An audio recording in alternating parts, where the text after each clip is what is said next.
അപ്പോൾ ശ്രീജിത്ത്, എന്തായാലും ഞാൻ ഐശ്വര്യമായിട്ട് തുടങ്ങുകയാണ്. തൃശിവ പേരൂർ മതിലകത്ത് നാഥൻ ദർശനം നൽകും ശിവരാത്രി. തൃശ്ശൂരാണല്ലോ, വടക്കുന്നാഥൻ അവിടെ ഇരിക്കുകയല്ലേ ഞാൻ. എല്ലാം നൽകിക്കൊണ്ട് എല്ലാത്തിനെയും എന്താണ് സർവ്വചരാചരങ്ങളെയും സംരക്ഷിച്ചുകൊണ്ട് അദ്ദേഹം അവിടെ കുടിയുള്ളതാണ്. അപ്പം അങ്ങനൊരു നാട്ടിൽ നിന്നാണ് ശ്രീജിത്ത്. രവിചേട്ടൻ അവിടെ അല്ലേ വീട്? അച്ഛൻ അവിടെ തന്നെ. അച്ഛൻ അതിന്റെ ഇടയിൽ കുറച്ച് നാൾ ബോട്ട്സ്വാനയൊക്കെ ഒന്ന് കറങ്ങിയിട്ട് അതൊക്കെ അറിയാം. ഇപ്പൊ തൃശ്ശൂർ തന്നെയാണ്, വടക്കുന്നാഥന്റെ തിരുമുറ്റത്ത് തന്നെയാണ്. ഈശ്വര വിശ്വാസിയാണോ? ഈശ്വര വിശ്വാസിയാണ്, എന്നാൽ അമ്പലവിശ്വാസിയല്ല.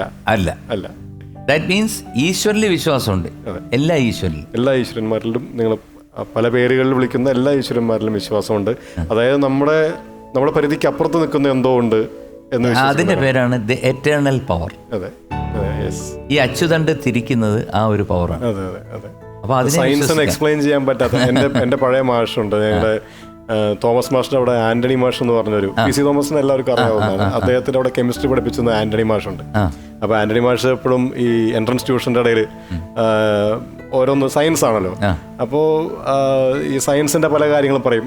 അപ്പോൾ എങ്ങനെയാണ് ചലാചരങ്ങൾ ഉണ്ടായത്, അപ്പോൾ ശാസ്ത്രപരമായിട്ട് നമ്മുടെ ഡാർവിന്റെ പരിണാമം എന്ന് പറഞ്ഞിട്ട് നമ്മളതിനകത്ത് ആദ്യം കുരങ്ങനുണ്ടായിരുന്നു, ആദ്യം ചെറിയ ഏകകോശ ജീവികളുണ്ടായിരുന്നു, അത് വിഭജിച്ച് ദ്വികോശ ജീവികളായി, പിന്നെ അങ്ങനെ മൾട്ടിയായി, പിന്നെ അത് കഴിഞ്ഞ് ഡൈനോസറുകൾ, പിന്നെ അത് കഴിഞ്ഞ് അങ്ങനെ പതുക്കെ ആൾക്കുരങ്ങ് പിന്നെ മനുഷ്യൻ ഒക്കെ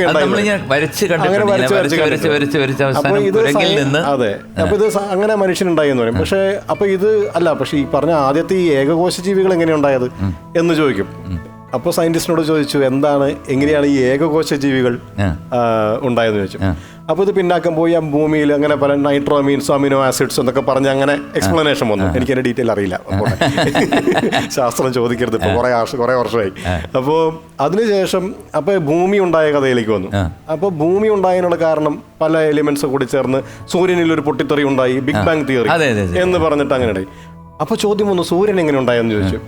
അപ്പോൾ സൂര്യൻ പല ഗ്യാസുകളുടെയൊക്കെ സമ്മേളനം എന്നൊക്കെ പറഞ്ഞ് അത് ചൂടായിട്ട് എന്നൊക്കെ പറഞ്ഞു. അപ്പോൾ ഈ ഗ്യാസും പൊടികളൊക്കെ എങ്ങനെ ഉണ്ടായെന്ന് ചോദിച്ചു. അപ്പോൾ അങ്ങ് പോയി കഴിഞ്ഞാൽ നമുക്ക് അറിയാത്തൊരു സ്ഥലത്തേക്ക് വരും. അതിന് പറയുന്നതാണ് ദൈവം തമ്പുരാൻ എന്ന് പറയുന്നത്. വേറൊരു വാക്കുകളുണ്ട്, അന്തമില്ല ജനാർദ്ദനാണ്. അതെ, അപ്പോൾ അതാണ് ഞാൻ നേരത്തെ പറഞ്ഞത്, അവിടെ നമുക്ക് വിശ്വാസമുണ്ട്. കറക്റ്റ്. ആദ്യത്തെ ചിത്രം മയൂഖം. മയൂഖത്തിൽ എൻ്റെ ഒരു സുഹൃത്തിനെ ഞാൻ ഇൻട്രൊഡ്യൂസ് ചെയ്തു. അദ്ദേഹം എല്ലാ വേദിയിലും പറയാറുണ്ട്, അതിന് ഞാൻ ഒരുപാട് നന്ദി പറയുന്നു. സൈജു കുറുപ്പ്. എങ്ങനെയാണ് മയൂഖത്തിൽ ഹരിഹരൻ സാറിന്റെ അടുത്ത് എത്തിപ്പെട്ടത്? അച്ഛൻ വഴിയുള്ള റെക്കമെൻഡേഷൻ ആണോ? അച്ഛൻ വഴിയുള്ള റെക്കമെൻഡേഷൻ പിന്നീട് സംഭവിച്ചതാണ്. അച്ഛൻ്റെ പേര് ഞാൻ ഉപയോഗിച്ചിട്ടുണ്ട്. തീർച്ചയായിട്ടും നമ്മളിപ്പോൾ പല ആൾക്കാരും ഈ അച്ഛൻ്റെ പേര് നെപ്പോട്ടിസം എന്നൊക്കെ പറഞ്ഞ് ചില ക്രിറ്റിസിസംസ് പറയാറുണ്ട്. പക്ഷെ എനിക്ക് തോന്നുന്നത് എന്താ വെച്ചാൽ, നമ്മൾ ആദ്യത്തെ സിനിമയ്ക്ക് പണ്ട് പ്രത്യേകിച്ച് നമുക്ക് ഈ സിനിമയിലേക്ക് കയറുക എന്ന് പറയുന്നത് വലിയ ബുദ്ധിമുട്ടുള്ള കാര്യമാണ്. ഇന്നും ചിലപ്പോൾ ബുദ്ധിമുട്ടായിരിക്കും, പക്ഷെ ഇന്ന് കുറെ കൂടി ഇതുപോലെയുള്ള വേദികൾ പല സ്ഥലത്തും, ടെലിവിഷനായിട്ടും നമ്മുടെ സോഷ്യൽ മീഡിയ ആയിട്ടും പല വേദികളും ഗ്രൂപ്പായിട്ട് കുട്ടികൾ ചേർന്നുണ്ടാക്കുന്നില്ല, ഓരോ കൂട്ടുകാരെല്ലാം കൂടെ ചെയ്യുന്നു. അങ്ങനെ സിനിമയ്ക്ക് കുറച്ചും കൂടി പോസിബിലിറ്റീസ്, പുതിയ ടാലന്റ് കണ്ടെത്താനുള്ള സാധ്യതകൾ ഇന്ന് വന്നിട്ടുണ്ട്. അന്ന് വളരെ ലിമിറ്റഡ് ആയിട്ടുള്ളൊരു സാധ്യതകളുള്ളൂ. അപ്പോൾ അതിൻ്റെ ഇടയിൽ ഒരു പരസ്യം പത്രത്തിൽ വന്നിട്ടാണ് ഞാൻ ഇതിന് വേണ്ടിയിട്ട് അപ്ലൈ ചെയ്യുന്നത്. അങ്ങനെ ഹരിഹരൻ സാർ ഇപ്പോൾ ടി ജി രവിയുടെ മകനാണ്. ഞാൻ ഇപ്പോൾ വിളിച്ചപ്പോൾ ഞാൻ ആ നമ്പറിൽ വിളിച്ചു, ഞാൻ പറഞ്ഞു ടി ജി രവിയുടെ മകനാണ്, അങ്ങനെ അങ്ങ് കയറി പോകണമെങ്കിൽ പോട്ടെ വിചാരിച്ചിട്ട് വിളിച്ചതാണ്. പക്ഷേ ഹരൻ സാർ എന്തായാലും സ്ക്രീൻ ടെസ്റ്റ് ഇല്ലാതെ എടുക്കില്ല. അപ്പോൾ അങ്ങനെ കോഴിക്കോട് ദേവഗിരി കോളേജിൻ്റെ അടുത്തുള്ളൊരു അദ്ദേഹത്തിൻ്റെ ഒരു ഗസ്റ്റ് ഹൗസിലേക്ക് വരാൻ പറഞ്ഞു. അപ്പം ഞാൻ വിചാരിച്ചു ഞാൻ മാത്രമേ കാണുന്നു. പക്ഷെ ഞാനന്ന് കോഴിക്കോട് നിന്ന് അവിടെ ഒരു ലോഡ്ജിലൊരു 90 രൂപയ്ക്ക് ഒരു റൂം എടുത്ത് ഫ്രഷായി ഞാനങ്ങനെ ഈ സ്ഥലത്തേക്ക് പോയപ്പോൾ അവിടെ ഒരുപാട് പേരുണ്ട്, 10-200 കിലോമീറ്റർ ക്യൂ. വലിയ ക്യൂ. അതാണെങ്കിൽ അത് 4-ാമത്തെ 5-ാമത്തെ ദിവസമാണ് താനും. അപ്പൊ ഇതുപോലെ കുറെ ദിവസമായിട്ട് ആൾക്കാർ വന്നുകൊണ്ടിരിക്കുന്നു. അപ്പൊ ഞാൻ പെട്ടുപോയി വിചാരിച്ചു കുടുങ്ങി, ഇന്ന് നടക്കാൻ വഴിയില്ല, എന്തായാലും വന്നതിൽ ശ്രമിച്ചു നോക്കാമെന്ന് പറഞ്ഞ് ചെയ്തിട്ട് സാറിന് ഇഷ്ടപ്പെട്ടു എന്ന് പറഞ്ഞു. അപ്പോൾ പറഞ്ഞു, ഇതിൻ്റെ അകത്തുള്ള ഹീറോയിൻ ഓൾറെഡി ഞാൻ കാസ്റ്റ് ചെയ്തിട്ടുണ്ട്, അപ്പോൾ എന്തായാലും ഹീറോ ക്യാരക്ടറിന് ശ്രീജിത്തിന് ചേരില്ല, കുറച്ചും കൂടിയും മമതയായിരുന്നു, അപ്പോൾ കുറച്ചും കൂടിയും ഉയരമുള്ളൊരു ഹീറോ ആണ് ഞാൻ നോക്കുന്നത് എന്ന് പറഞ്ഞു. പക്ഷെ അതിൻ്റെ അകത്ത് ഹീറോൻ്റെ കൂട്ടുകാരനായിട്ട് കുറച്ച് നെഗറ്റീവ് ഷെയ്ഡുള്ളൊരു ക്യാരക്ടറുണ്ട്. ഫസ്റ്റ് ഹാഫിൽ മാത്രം വരുന്നൊരു ക്യാരക്ടറാണ്. അത് ചെയ്യാൻ കുഴപ്പമില്ലല്ലോ ചോദിച്ചു. ദാമു എന്നാണ് ക്യാരക്ടറിൻ്റെ പേരുന്നത്. ഞാൻ പറഞ്ഞു അതിനെന്താ സാറിൻ്റെ കൂടെ തുടങ്ങാൻ പറ്റുക എന്ന് പറഞ്ഞാൽ വലിയ ഭാഗ്യമാണ്. അപ്പോൾ അത് തീർച്ചയായിട്ടും ഞാനത് ചെയ്യുന്നുണ്ട്. അങ്ങനെയാണ് വന്നത്. പിന്നീടാണ് സൈജുവിനെ കണ്ടപ്പോൾ സാറ് പറഞ്ഞിട്ടുള്ള രീതിയിൽ സാറാണ് കണക്ട് ചെയ്ത് തന്നത്. ഭയങ്കര രസകരമായ ഒരു കഥ. ഞാൻ ആ സിനിമയിൽ പാടാൻ പോയപ്പോൾ അദ്ദേഹം എൻ്റെ അടുത്ത് ചോദിച്ചു എല്ലാവരും ഉണ്ടോടെ നീ ചോദിച്ചു. ഞാനും സാറുമായിട്ട് വളരെ ക്ലോസ് ആണ്. സാറിന്റെ പണ്ടൊട്ടേ എനിക്കറിയാം. അപ്പോൾ ഞാൻ പറഞ്ഞു നോക്കട്ടെ എന്ന് പറഞ്ഞപ്പോഴാണ് ഇദ്ദേഹം ഇങ്ങനെ മറ്റേ ഫോണിന്റെ എന്തായാലും വേറൊരു കാര്യമുണ്ട്, ഇപ്പം പുള്ളി വളരെ മോസ്റ്റ് വാണ്ടഡ് ആയിട്ടുള്ള ഒരു ആക്ടറാണ്. ബ്രില്യൻ്റ്. ഞാൻ എനിക്ക് തോന്നുന്നു മയൂഖത്തില് സാറിന്റെ ശിക്ഷണത്തിൽ തുടങ്ങിയതിന്റെ കുരുത്തമാണോ അതിനുശേഷം പുള്ളി ഇതെല്ലാം ചേർന്ന് ആ വാക്കാണ് കറക്റ്റ്, ഗുരുത്വം. ഈ അടുത്ത് സൈജുവിന് ഞാൻ പല സിനിമകളിലും ഞങ്ങൾ ഒരുമിച്ച് പ്രവർത്തിച്ചിട്ടുണ്ട്. ഇപ്പൊ ഈ അടുത്ത് എന്റെ മകൻ ആദ്യമായിട്ട് അഭിനയിച്ച സിനിമയിലും സൈജുവുണ്ട്. എത്ര കുട്ടികളുണ്ട്? 2 മക്കളാണ്.